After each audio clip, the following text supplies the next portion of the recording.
પંચાયત હસ્તક તલાટી કમ મંત્રીઓ માટે સરકારનો મહત્વનો નિર્ણય.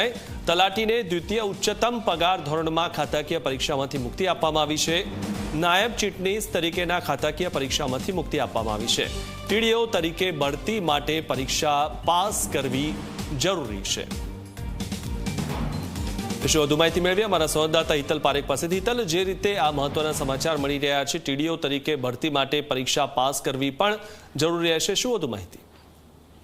જી ચોક્કસ એવું કહી શકાય કે લાંબા સમયથી તલાટીઓનું જ્યારે આંદોલન ચાલ્યું હતું ત્યારે આ એક જ મુદ્દા પર આંદોલન હતું કે જેને ઉચ્ચતર પગાર ધોરણ લેવું હોય એમના માટે આ જે પરીક્ષામાં છે એમાંથી મુક્તિ આપવી જોઈએ. એટલે સરકારે ચોક્કસ એ લોકોની માંગણી સંતોષી છે અને જે ઉચ્ચતર પગાર ધોરણ માટે પ્રમોશન માટેની જે વાત છે ત્યાં એ લોકોને પરીક્ષામાંથી મુક્તિ આપવાનો નિર્ણય લીધો છે. ચોક્કસ પણ ક્યાંક ને ક્યાંક ઉચ્ચ વર્ગ માટેનું જે પ્રમોશન છે એના માટે એ પરીક્ષા પાસ કરવી ફરજિયાત પણ કરવાનો નિર્ણય લીધો છે. એટલે તલાટીઓનું જે તલાટી કમ મંત્રીનું જે આંદોલન હતું એમાં એ લોકોની માંગણી હતી, એ માંગણીને ક્યાંક ને ક્યાંક રાજ્ય સરકારે સંતોષી છે. જી મિથુન.